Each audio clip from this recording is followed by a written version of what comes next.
was a deliberate attempt to disrupt the operations of our offshore processing centre, and unlike what occurred at Nauru, Christmas Island and Villawood, this has not been the result.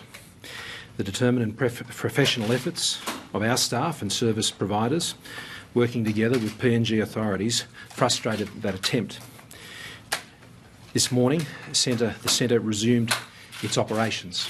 Now, in the course of those events, there was a tragedy, and as I said this morning, that is a terrible event and one for which the government expresses its deepest sympathies. Now, earlier today, I reported on the information that was available regarding this incident at Manus Island at that time. I can now provide a further update, as promised, based on the advice I have received upon returning to Canberra this afternoon from Darwin and following a meeting of the National Security Committee of Cabinet that was also convened this afternoon. On the evening of 17 February, a demonstration commenced in Oscar Compound involving around 50 to 70 transferees chanting. This was reportedly in relation to those transferees detained the previous night and held at the Lorengau police station. The demonstration ended, but tensions remained high and transferees threatened further action if those transferees detained by police were not released. The demonstration flared again at around 9:45 p.m. local time, with transferees pushing down internal fences between compounds. The incident escalated quickly, with several hundred transferees involved. A number of transferees moved from the facility to the adjoining road, where they had also pushed down fences. G4S staff, kitted with their personal protective equipment and shields, attempted to contain the situation. Shields were used to push back transferees, allowing access to and evacuation of injured transferees. At just after 11:20 local time PM, PNG police were reported to have fired shots. At around midnight local time, at the height of the disturbance, G4S staff withdrew to the internal perimeter and the PNG police intervened with those transferees who had breached the external perimeter. At 1 a.m, the PNG police were once again reported to have fired shots. At 2 a.m, order was restored to the centre.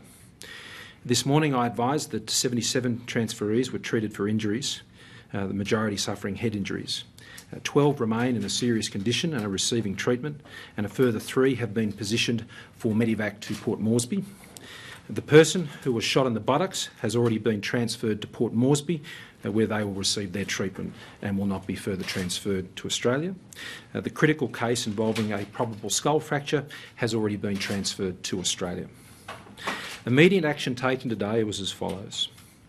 Firstly, to restore the safety and security of the centre for both transferees and our staff, including service provider staff.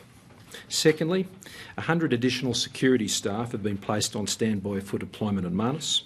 This is in addition to the 130 additional security staff that were deployed to Manus on February 1 to 3. And the Deputy Secretary of my department will be in Papua New Guinea tomorrow to discuss these matters directly with the government in Papua New Guinea.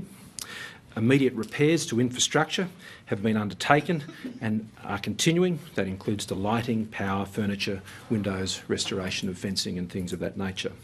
Further medevacs for 3 individuals, as I referred to before, are also being arranged. I also can report that the Prime Minister, Mr Abbott, spoke with Prime Minister O'Neill today while I was in transit back from Darwin to discuss this incident. Prime Minister O'Neill confirmed Papua New Guinea's ongoing commitment to offshore processing on Manus Island and resettlement in Papua New Guinea. He also gave an assurance that the appropriate investigations would be undertaken by PNG authorities wherever appropriate. My Department Secretary, Mr Bowles, will initiate a full review into this incident in the same way such reviews were commissioned after previous incidents by the former government in Nauru and other places. That same process as was applied in those circumstances will be applied in this situation. Regarding police investigations or coronial inquiries, these are matters for the Papua New Guinean government, as the Prime Minister, Mr O'Neill, made very clear, and is as appropriate as these things occurred within their jurisdiction. We will be liaising with them closely through the Attorney-General to provide any support or assistance as requested and to remain updated on the progress of these investigations which they will conduct.